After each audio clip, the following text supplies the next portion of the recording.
What's going on, guys? I've got here a 2008 Nissan Altima, and I'm using this car to point out to you the location of the fuse for the fuel pump. I also want to show you where you can find the fuel pump itself, how you can access it, and how you can test it. So we're going to begin by opening up this cover here.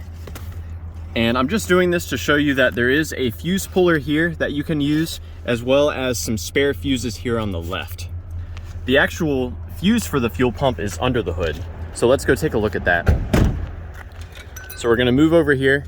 We have to lift open this fuse box cover. We do so by pushing or by pulling this tab away on here. And then on the back side here, there's a wider tab that we leverage upward like so. Here's a better look at that tab. So you push that in and this will come up and out. Now looking at this fuse box here, the fuel pump fuse is this 15 amp fuse right here. And this should be receiving power when the car is running or when the key is in the on position.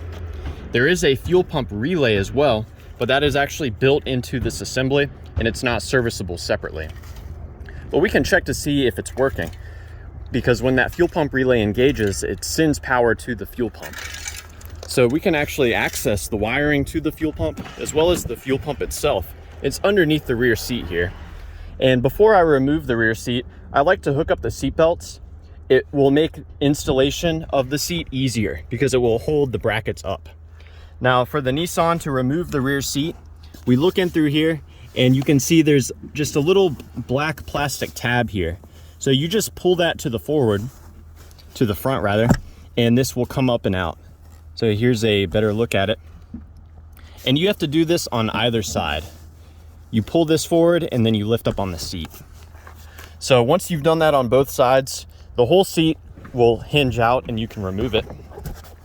And that will reveal our fuel pump access port. Now, if you look at each corner, there's a Phillips. And the instinct of most people is to grab a Phillips head screwdriver and just start lefty-loosey on it. And that's actually the wrong thing to do. For this, you rotate these to the right. So you do that on each one.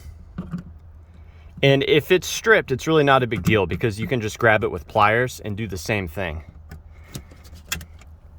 Now, once you've rotated each one to the right, this whole cover will just come up and out of the way. That's going to reveal the electrical connector to the fuel pump. Now removing this, pretty simple. You just push down on the tab here and then you pull this to the rear. If you haven't removed it before, it's going to be on there pretty good, but it will come out. Now the center wire is a black yellow wire that provides a constant ground to this pin. And when the fuel pump engages, it provides a power to the black white wire, which comes in through here. Hey guys, I apologize. I misspoke and I knew I was wrong the moment I said it.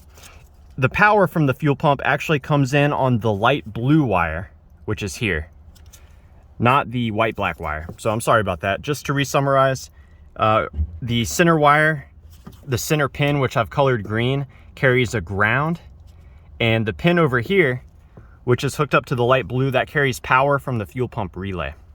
Now, if you see a power and a ground coming through, but your fuel pump relay or your fuel pump is not working, it's real simple to replace it through this access hole. So we've got two lines to disconnect. This one here, I believe, is carrying pressurized fuel. And to disconnect this one, what you want to do is actually squeeze it into the fuel pump even more, at which point you can pinch the collar. There's that blue collar there. And while you're pinching that, you can slide this off. So that's going to release some fuel. And be careful because it can be under some pressure. Now with that out of the way, there's one other connector here. Very similar. You want to pull it in and then you pinch the tabs on either end together. And while you're pinching them together, you pull it out. At this point, the only thing holding the fuel pump on is this metal collar. There is a special tool you can install on it to rotate it counterclockwise, although I use a sledgehammer and a large flathead screwdriver, and I basically chisel my way around it counterclockwise, and once this collar rotates enough, it will pop right out. So yeah, I hope that this information has been helpful for you. Please do let me know if you have any questions or any advice. Thanks for watching.